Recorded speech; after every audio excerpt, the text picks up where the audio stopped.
Welcome back. This is Beth Greer, and I'm talking with Beth Terry about plastic on Your Supernatural Life here on Green 960. So we were just talking about water bottles, and that you say that it's really one of the easy things that you did, and so important is to give up plastic water bottles and to use metal, which I totally am a big believer in, and I always carry around my metal water bottle. Is there one more easy tip that you can suggest? Another thing that I do is I carry around in my purse reusable cutlery. I have a little set of bamboo utensils that I carry, and that just makes it really easy if you go out somewhere and they're using disposable plastic silverware, and it's not hard to have that in your purse all the time. And I actually also have a glass drinking straw that I added to it. Glass Dharma. And the straw, not too hard to break? I mean, I would be concerned that it would shatter. Yeah, they're guaranteed not to break because they're made out of the same glass that Pyrex is. But if you smash them on the ground, they would break. So there are also stainless steel drinking straws out there. And if you can get them from Amazon. You can just Google them and you'll find plenty. Okay, that's really good because I have a 12-year-old daughter. She loves to drink from straws, and I keep thinking about that plastic and, I'm thinking about the chemicals in that she's drinking from all the time, and it's making me very nervous. Right, exactly. Yeah. And I love to drink with a straw too, and so because I have my teeth are sensitive to cold, and so when I first started doing this project, I was just asking for no straw, and it wasn't fun, but, I was doing that. So when I discovered the reusable straws, it was a really happy time for me. That's great. So what's been the hardest lifestyle change that you've made so far? Cheese. I would say. Cheese, okay. Right now, I did find at Trader Joe's they have a cheddar cheese that is coated with wax, and it's wrapped in a little cloth. Just a little piece of cloth, and there isn't any plastic. It's still a lot of packaging, and so I feel kind of like it's probably not the most environmentally great thing to buy a ton of this cheese. But I went without cheese for so long because it all came wrapped in plastic. Even if you go to the deli and you take your own container and you ask them to put it in, still you can see that the big block of cheese is wrapped in plastic.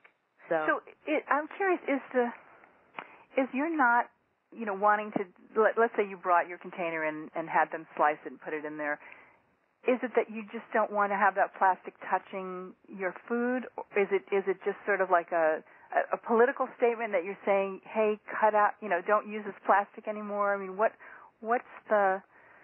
it's because that to me seems a little bit radical, to give up a food. It's not like I'm bringing the plastic into my home, So explain to me the thinking behind that. Well, it does have to do with not wanting the plastic to touch my food, because I've learned so much about the chemicals in plastic that can leach out of it, and there are so many other chemicals in plastic that we don't even know about. Because, like you said, manufacturers are not required to disclose the ingredients.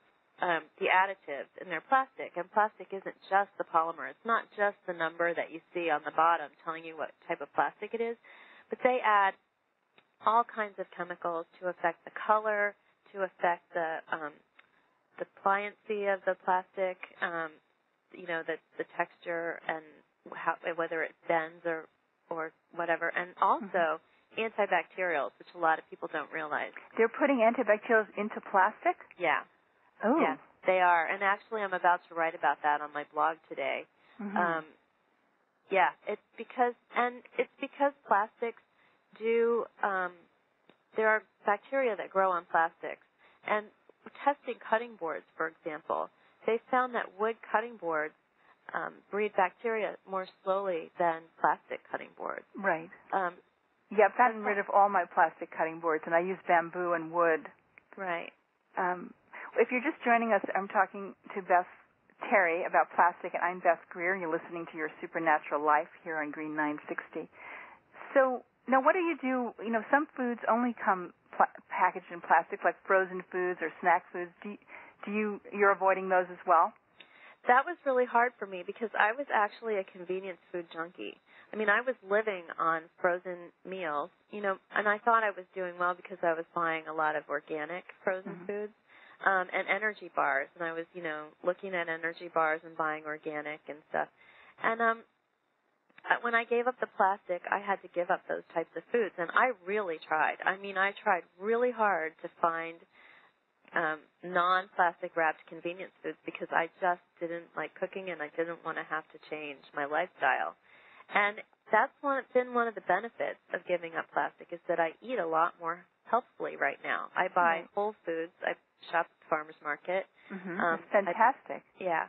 Fantastic. That's such an added benefit that I think most people wouldn't think about. Because I'm always telling people to give up processed foods, and but it's more because of the chemicals in the foods and the manufacturing process. But really, there's that added plastic that we don't even think about.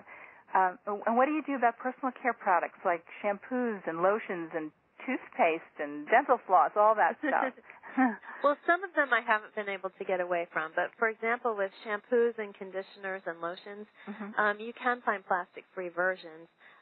Burt's Bees makes a rosemary mint shampoo bar, and you just rub it on your hair the same as you would soap, except that it's actually shampoo and the water's been taken out of it. So it comes with no plastic packaging.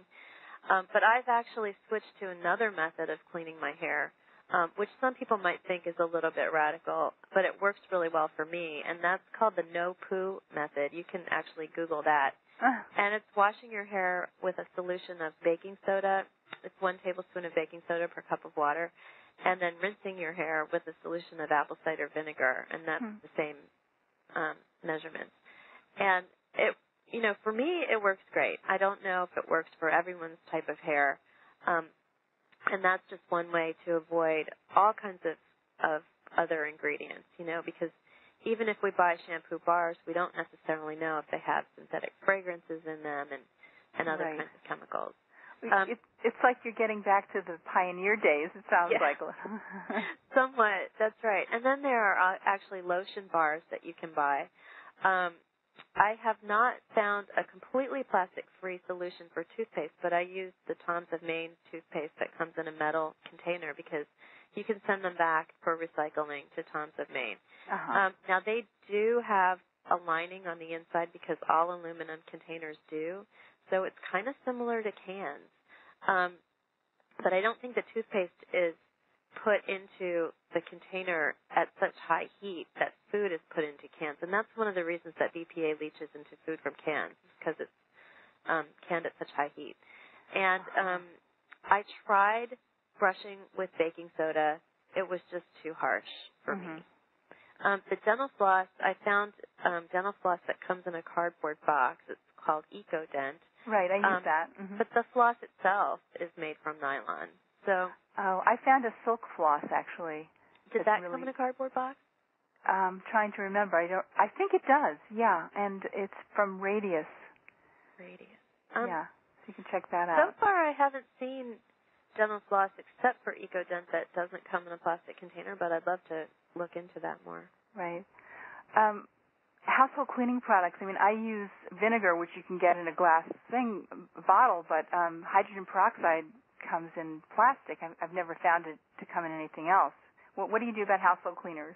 Right. I don't use hydrogen peroxide for that reason, although it is a good cleaner. So I use vinegar and water a lot for cleaning. I add a little bit of tea tree oil sometimes for antimicrobial and anti-fungal properties.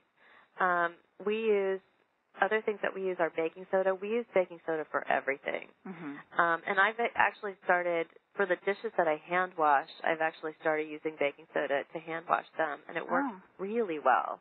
Wow. I was trying to use a bar soap, and I never felt that they got as squeaky clean as I would have liked. The baking soda works great. And then I think a lot of people don't realize that sponges are usually made from synthetic materials. Most sponges are not actual sponge or loofah. And so I've switched to something called a scoy cloth, which is made from cotton and cellulose. And it lasts a really long time. They say that it can replace 15 rolls of paper towels. That's fantastic. So, Beth, we're out of time, but please give us your website and how people can get a hold of you. So it's fakeplasticfish.com, because if we don't stop polluting our oceans with plastic, then fake plastic fish might be the only kind we have left. And that's how they can get in touch with me. And it's Beth@fakeplasticfish.com if they want to email me. Great. Thanks so much. And thank you so much for listening today. I hope this show gave you a different perspective on plastic and the way you can reduce your use of it. Remember, if you'd like to be entered for the drawing of some of those fantastic products, go to supernaturalmom.com and put your name on my list.